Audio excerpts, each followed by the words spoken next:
Steve? For the road to be constructed, I mean, how quickly will that get underway? Well, this road, as an industrial road, it'll have ownership. It'll likely be split between the state of Alaska, the federal government, and the Native Alaska corporations. We would expect that construction would begin next spring with planning throughout this winter. The 211-mile-long road will be a gravel road with a solid design base to handle the weight of the trucks that are going in and out. This is typical design that far north. Because asphalt with a freeze-thaw cycle, very difficult with asphalt or concrete. So gravel, a fantastic gravel road is going to have the least impact on the environment, going to be the best suited purpose. Alaska's done this in the past with the Red Dog mine. They built a toll road that, again, has ownership. The companies that use the road pay to transit that road. So this is an economic model used around the world in mining districts. We'll apply it right here. And again, it's going to generate revenue for the American people and for the citizens of Alaska as opposed to a cost. And also 2 bridges. We're going to build 2 bridges that will be able to complete, and we'll get them up very quickly. And how long to complete? I mean, 211 miles, that's a lot. Yes, we'll get it done in less than a year. It's going to come in three phases. The first road, as President Trump said, will go quickly, which is they call it a pilot road. We'll build a single lane gravel road through the full duration of it. That'll be then expanded to a second phase and then a third phase over time. But again, we want to get that pilot road built because then we can help get materials back to help the mine get started quickly as well. Mr. President, there's negotiations happening with your team in Egypt right now over your proposed peace plan. It was reported by Axios over the weekend that you had called with Prime Minister Netanyahu where you told him to stop being so negative and to take the win when it came to Hamas's response to that. Is that true? And no, it's not true. He's been very positive. He's been very positive on the deal. Everybody is. I think every nation is. We have just about every nation working on this deal and trying to get it done. Something that you could say 3,000 years if you look at it in certain ways, or you could say centuries, but this is a deal that incredibly everyone just came together. They all came together. No, Israel's been great. They've all been good, Caitlin. And in the negotiations, do you have any red lines in terms of Hamas disarming and whatnot? Are there any places you're willing to do? If certain things aren't met, we're not going to do it. But I think we're doing very well, and I think Hamas has been agreeing to things that are very important. Mr. President, on the government shutdown, Mr. President, if the vote today fails in the Senate, will that trigger layoffs? It could. At some point it will. And, the Democrats are the ones that started this. And if you think about it, it's about health care to a large extent. It's about we want great health care for people. We don't want to give the money away to other people that come pouring into our country. And they've already poured because nobody's coming into our country. Now we have the border totally stopped. In fact, numbers we just announced again, we're at another 0. So we have 0 for 4 months in a row. 0 people coming into our country illegally. That's a pretty good number. I'm not sure even I can believe that, Doug, if you want to know the truth. 0. We went from millions of people to 0, but it's pretty close to that number. And the way you stop them is not to give away, not to announce that you're giving everybody free health care, free this and that. But what that does, it affects the American people because the American people are unable to get good health care. Obamacare has been a wreck, as you know, and to do that, we have to keep it propped up and do the best you can with it. It's a mess. But a lot of things are going on in that. We talk about Hamas, then we talk about negotiations that we have going on right now. We have a negotiation going on right now with the Democrats that could lead to very good things. What kind of and I'm talking about good things with regard to health care. Are you speaking with Democratic leaders? What kind of negotiations? Well, I don't want to say that. I don't want to say that. But we are speaking with the Democrats, and some very good things could happen with respect to health care. Would you make a deal with them on the ACA subsidies? If we made the right deal, I'd make a deal, sure. So you would make I mean, you have right now subsidies. You have subsidies. That's the problem with Obamacare. The subsidies are so much. It's billions and billions of dollars is being wasted. And we can have a much better health care than we have right now. And we're talking to them. I mean, I'm not saying that's going to happen because this has also been going on, not for 3,000 years, but it's been going on for a long time. But, yeah, we're talking to the Democrats. You would work to make a deal with them on I'd like to see a deal made for great health care. Yeah, I want to see great health. I'm a Republican, but I want to see health care much more so than the Democrats. So, Mr. President, on all of this, as you know, the American people are experiencing a lot of pain with any kind of government shutdown. And while you're dealing with Democrats and, of course, Republicans are standing their ground, what is your message directly to the American people who may encounter some of this pain and despair? How do you give them hope? Well, up till now, there hasn't been a great deal of pain. There could be a great deal of pain, but up till now, there hasn't been. I will say this, just hang in there, because I think a lot of good things are going to happen. That's all I can say. I mean, I think a lot of good things could happen, and that could also pertain to health care. Mr. Follow-up question. President. I've seen a surge in attacks on ICE agents across the country, including the shooting in Dallas and over the weekend in Chicago. We saw 10 cars boxing in on ICE agents and another one ramming into an ICE vehicle. Yeah. We have heard Secretary Noem saying that some of these attackers are actually organized and they're planning to kill True. and ambush these officers. Right. What are the consequences for Very severe. We're going to have very severe. We're going to find out who's going after our federal agents. So when you look at Chicago, they've had probably 50 murders in the last 6 or 7 months, 8 months. Many, many people shot, like 30, 40, 50 people shot. Didn't die, but they've been shot. It's like a war zone. And then I listen to the governor and the mayor get up and say how they have it under control. They don't. It's probably worse than almost any city in the world. You could go to Afghanistan. You can go to a lot of different places, and they probably marvel at how much crime we have. Then you go to Memphis, where we are right now. Now, you had it just like in Washington, D.C. right now. You people know better than I do, because you have to live right inside. And so many of the press have come to me. They've said, I can't believe it. It's changed so much. We have a safe city in Washington. Memphis will very soon have a safe city. Chicago can be very, very safe. It's going to be very safe. But Chicago is going to be very safe. And you say, why is it that a governor wouldn't accept free help from regardless? I mean, whether it's National Guard or the military or anybody. I mean, if women raped and beaten and knocked to hell, and the same with men where they're being shot all over the place in large numbers. I mean, we had a week in Chicago where 11 people were murdered and 38 people were shot. And then we have a governor get up and say, oh, it's safe, we can handle it. He can't handle it. He's an incompetent guy. That's why they threw him out of the family business. They threw him out. I knew the family business very well, and they threw him out, and now he's a governor. And he should say, we'd love to have a safer place. Chicago's a great city potentially. You know, I told you, the head of the Union Pacific Railroad said, sir, save Chicago. It's a great city. It's going to be lost if you don't do it. We have no choice but to do this. And when judges give us rulings that, you know, you don't have to do it, Portland is on fire. Portland's been on fire for years, and not so much saving it. We have to save something else, because I think that's all insurrection. I really think that's really criminal insurrection. So I appreciate the question. These are unsafe places. We're going to make them safe. So you see what's going on in Memphis. Not pretty, but you know what? We're doing a pretty job, because it's going to be a very safe place in a little while. And the people of Memphis are so happy that we're there. And the people of Chicago. So you have black women with MAGA hats on in Chicago, all over the place. They want the guard to come in, or they don't care who comes in. They just want to be safe. And they really don't care. You know, there was one woman, she was great today. She said, you know what? I don't care if it's the National Guard, the Army, the Marines, the Air Force. I don't care who comes in, as long as we're safe. And that's the way most of the public feels. We're going to make Chicago really great again, and we're going to stop this crime. Then we're going to go to another one, and we're going to go city by city. We're going to have safe cities.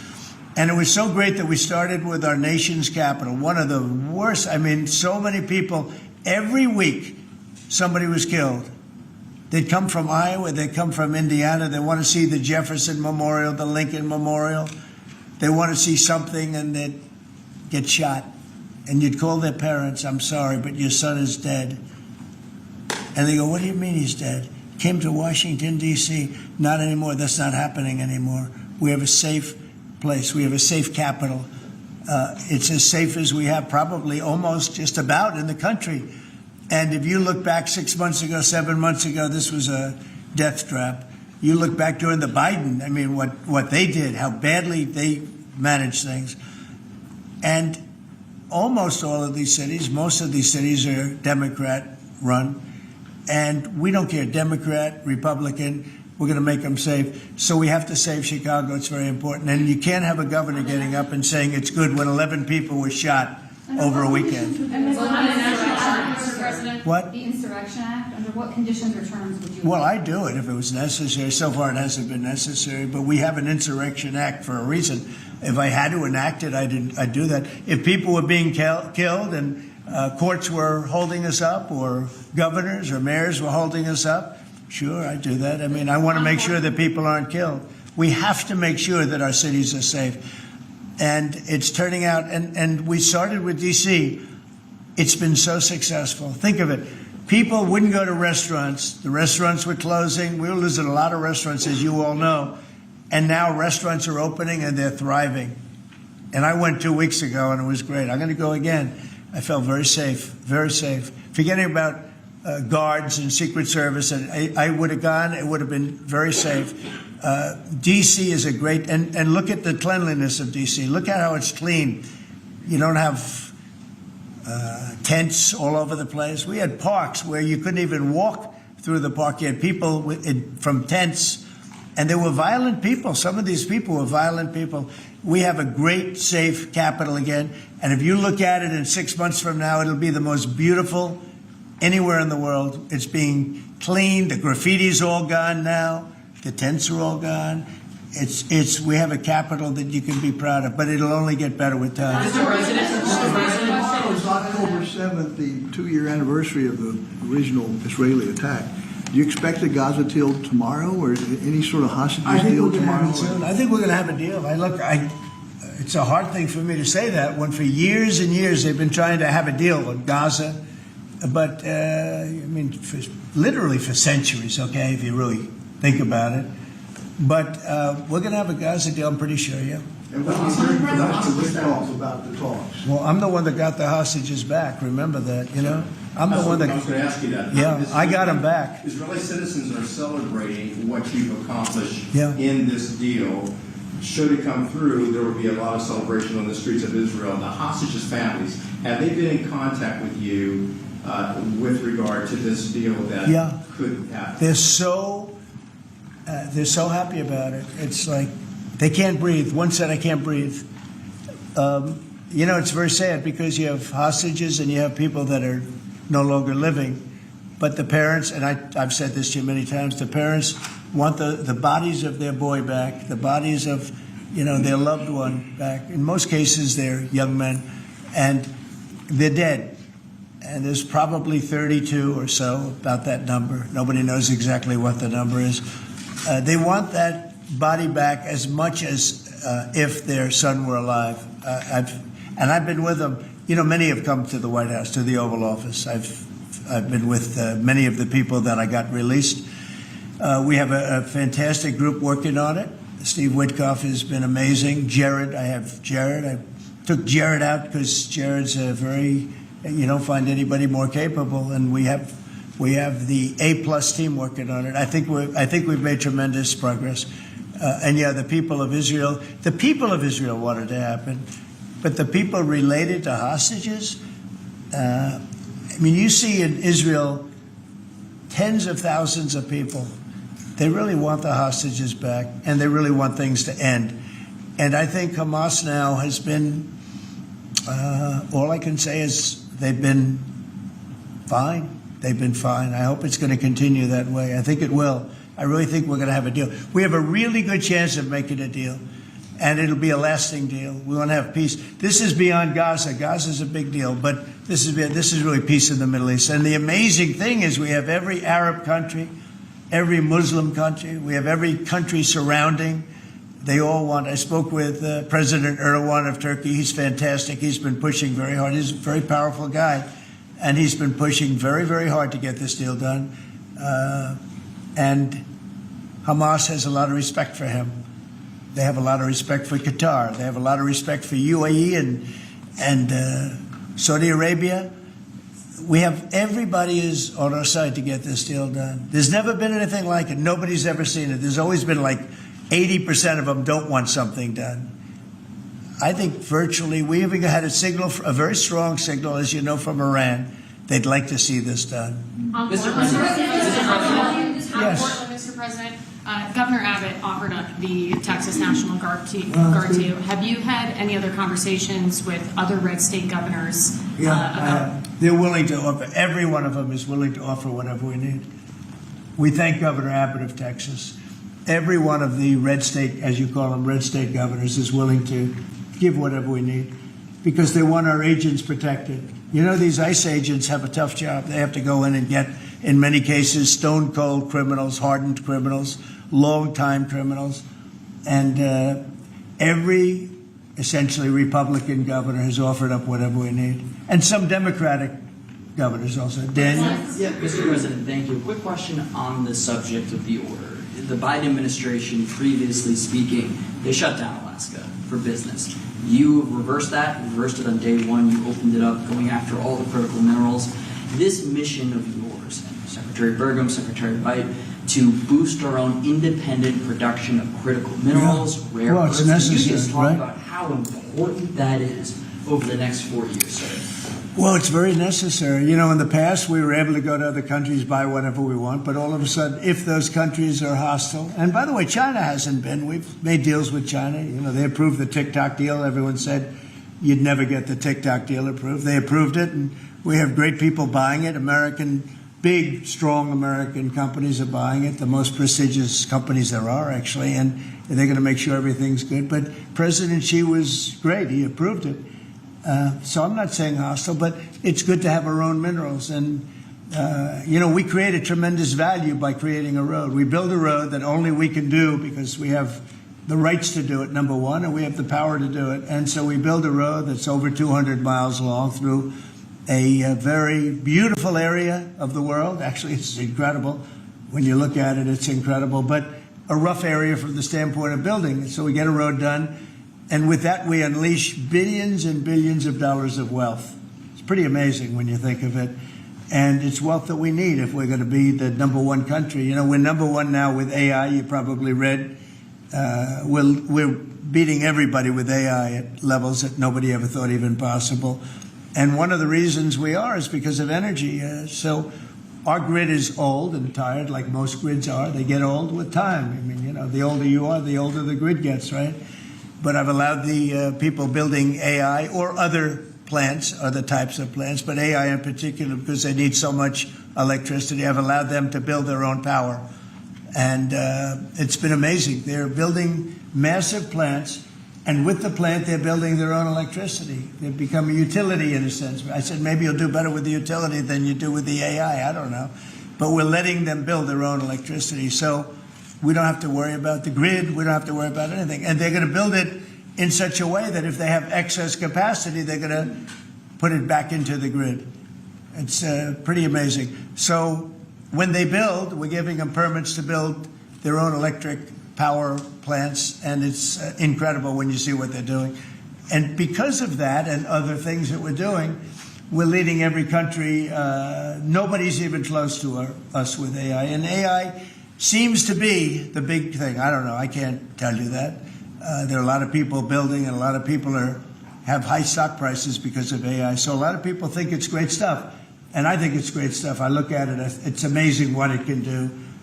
In terms of medical costs, in terms of knowledge, it's basically information, and information at a level that nobody thought possible before. So we'll see. But they're building plants where you saw the one overlay that I did where, in this case it's Meta, one of their plants is essentially almost the size of Manhattan.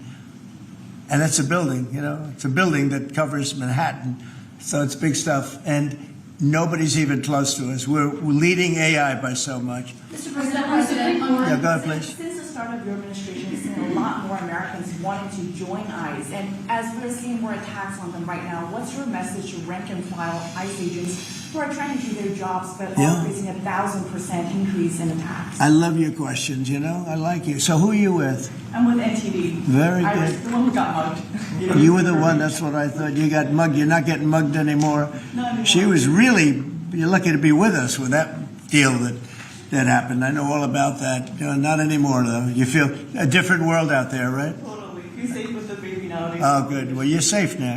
Nobody's going to be hurting you in any way. Thank you, Mr. President. Okay, thank you very much. Mr. President, on the Supreme Court today, Thank you. So the bottom line on your question, we're just going to make things real safe. We're going to have a country that you can be proud of, not a country that you read about every day where somebody gets mugged from behind or hit over the head with a baseball bat. Those people aren't with us any longer. Yeah, please. Mr. President, yes. Thank you very much. Thank you, Mr. President. On today's call with Lula from Brazil, Yeah. are you considering lowering tariffs after the call? Well, I had a great talk with the president of Brazil, who's a good man. I met him actually at the United Nations. I was going up to make a speech, and I didn't have a teleprompter. I was walking up to my teleprompter. I said, I don't have a teleprompter. But just before that, I met with President Lula, and I found him to be very good. I mean, we had a very good talk for about, 2 minutes. And then I went up to make a speech, and I was surprised to see, how would you like that one, Doug? I've got every leader in the world sitting out there. And my teleprompter isn't on. You know why, Daniel? Because it was a rigged deal. But fortunately, I made a better speech than I would have if I read it off a teleprompter, which is pretty easy to do. So it was quite a day. That was a big day. But we met, and we liked each other. And, we had a great conversation. We'll start doing business. And are you considering traveling to Brazil for COP30? At some point, I would, and he's going to come here. We talked about that. And a follow-up question on Israel. Israel government has been arresting and deporting activists that were traveling to Gaza. Today, Greta Thunberg, for instance, also some... Well, she's just a troublemaker, I mean, she's no longer into the environment, now she's into this. She's a troublemaker. She has an anger management problem. I think she should see a doctor. She needs anger. If you ever watch her, she's a young person. She's so angry. She's so crazy. Now you can have her. She's just a troublemaker. Yeah, please. The Supreme Court is back in its term today, Mr. President. Say it. The Supreme Court is back in session. Yeah. They rejected today an appeal by Ghislaine Maxwell to overturn her conviction. That means her only chance at getting out of prison is a pardon from you. Is that something you're open to? Who are we talking about? Ghislaine Maxwell. I haven't heard the name in so long. I can say this, that I'd have to take a look at it. I would have to take a look. Did they reject that? She wanted to appeal her conviction. And what They happened? said that they were not going to hear her appeal. I see. Well, I'll take a look at it. I will speak to the DOJ. I wouldn't consider it or not consider it. I don't know anything about it. So, Why but I'll would she be speak. a I will candidate? speak to the DOJ. Why would she be a candidate for clemency, sir? I don't know. I mean, I'd have to speak to the DOJ. I'll look at it. I have a lot of people who have asked me for pardons. I call him Puff Daddy has asked me for a pardon. But she was convicted of child sex trafficking. Yeah, I mean, I'm going to have to take a look at it. I'd have to ask DOJ. I didn't know they rejected it. I didn't know she was even asking for it, frankly. Steve? Have you made a decision on whether to supply Tomahawk missiles to Ukraine or sell them to NATO and let them sell them to Ukraine? Yeah, I've sort of made a decision, pretty much. If you consider, I think I want to find out what they're doing with them. Yes. Where are they sending them? I guess I'd have to ask that question. That war should never have started, would have never started. Such bad judgment was used there. I think on both sides, by the way. But nobody looks good with the war with Russia and Ukraine. Nobody. It's been a horrible. This week they lost over 7,000 soldiers between the two of them. This is every week they're losing 7,000, 8,000, 5,000. They have a range of like 1,500 miles or something, so they'd be able to. No, I know. No, I would ask some questions. I want to see what's. Mr. I'm not looking to see escalation. Yes. And tomorrow you're meeting with the Canadian Prime Minister. What's on the agenda for that, Mr. Well, I guess he's going to ask about tariffs because a lot of companies from Canada are moving into the United States. Everybody's moving back into the U.S. and he's probably going to be asking about tariffs.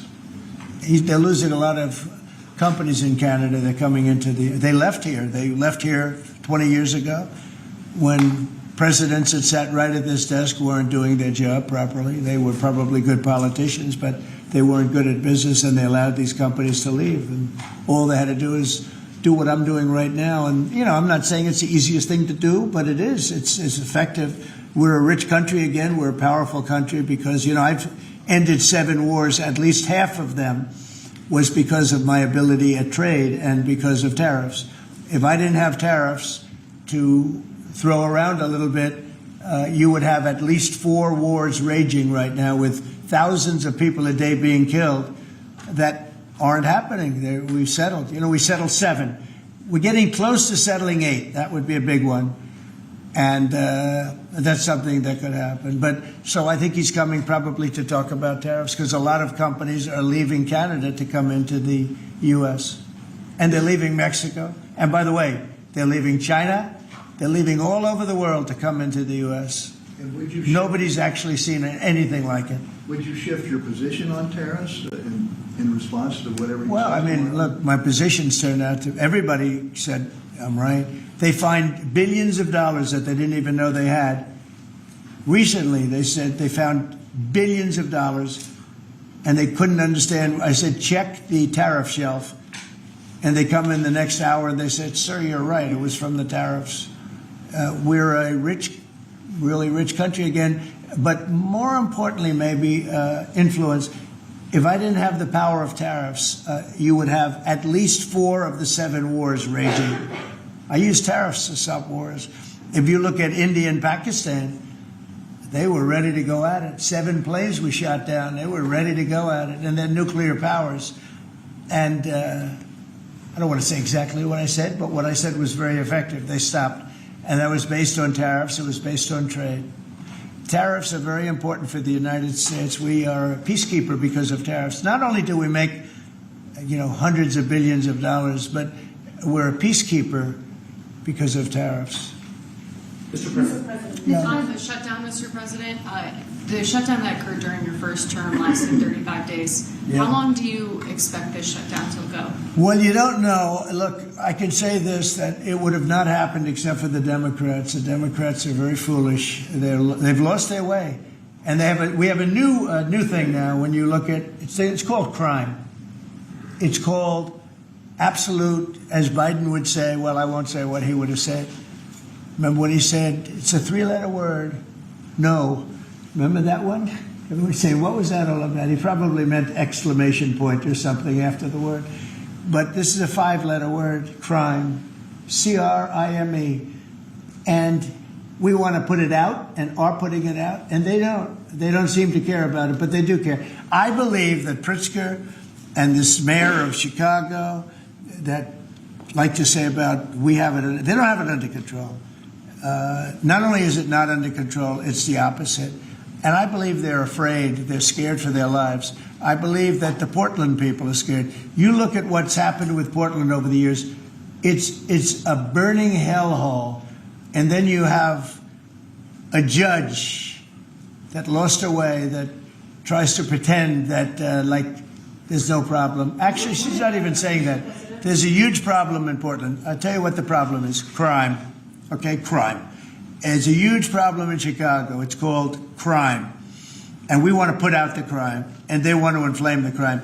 And why they want to, I don't know. But it could be that Pritzker is scared for his life. Yeah. You placed that judge on the UN. Do you have an update on the investigation into what happened to you at the UN last month? And also, what's your message to Americans who are concerned about your and your family's safety as you're very out in public attending? Yeah, I am out there. There's no question about it. Well, at the UN, we had a problem with the teleprompter. We had another problem that nobody has actually talked about.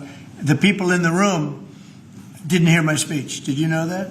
The people in the room, they didn't have any loudspeakers, and they didn't hear my speech. And I thought I made a really good speech. I mean, considering I didn't have the use of teleprompter, which is unusual. But I made a speech. I could have walked off the stage. I guess most people, Doug, I think most people would have just said, we'll see you in about a half an hour, right? But, they obviously turned off I think they turned off the teleprompter. But there was a reason that it didn't work. I actually know the reason. They didn't let the teleprompter person into the room. Okay, which is essentially the same thing. So I made a speech. It turned out to be a very good speech, got good reviews. I went out to the audience after the speech. I saw my wife. I said, how good was that speech? Was that unbelievable or what? She said, I didn't hear a word you said. I said, what do you mean? She was sitting in the front. I said, what do you mean? She said, you couldn't hear anything that you said. The speakers were turned off. So I think that's pretty bad stuff, right? Especially since we support most of the United Nations. And yet I still want to keep it in New York because I think the United Nations has tremendous potential. If properly run, the United States has tremendous potential. But think of this. I settled 7 wars. I never spoke to the United Nations about it. Not one of them. You look at, and those were wars that were raging a long time, and in many cases. And I settled 7. I never heard from the United. They didn't help me. They should be able to settle the wars. I shouldn't have to be settling the wars. Yeah, please. I think last week you signed the security guarantees for Qatar. Yeah. Do you see any role for the Senate in that? Do they have to vote on that, or do you think? Well, I wouldn't mind if they did. If they want to, they'd let me know. Nobody said that, but Qatar has been very, very helpful to us in this process, and I think you'll find that. I think maybe the most influential, very influential, very strong with Hamas. They're very strong. And Turkey's likewise been helpful. I mean, honestly, UAE, Saudi Arabia, everybody's been helpful. I just spoke today with the King of Jordan, and he's been terrific too. I can't think of any country that's been negative about this. This is why it should happen. I mean, everybody wants it to happen. And usually when everybody, including, I think, Hamas, and when they want it to happen, it's going to happen. James Comey is being arraigned on Wednesday, obviously after his indictment. Are you worried that your own statements calling for his prosecution could help him actually in his defense of this case? No, I think he's a crooked guy. He's a dirty cop. Comey, I think he's a dirty cop. He's recognized by many people to be a dirty cop and dishonest guy. So all I have to do is, I mean, I have nothing to do with the case. I just say, But you good called luck. him body to prosecute him and oppose No, him. I don't call anybody. You know what? I'm allowed to do that if I wanted to do that. But Comey's a crooked guy. He has been for years. And he got caught. Look, he lied. This is just a simple case. He totally lied. And then he confirmed the lie on, I guess, numerous occasions, or at least one occasion. He confirmed the lie. He said, that's what I said, and I stand by it. And, I mean, the guy, and he didn't say, to the best of my knowledge. He didn't say, well, I don't remember. He made a very definitive statement and a very important statement concerning him. And he got caught in an outright lie. And that's why a group of people, it wasn't me that voted, they voted to indict him.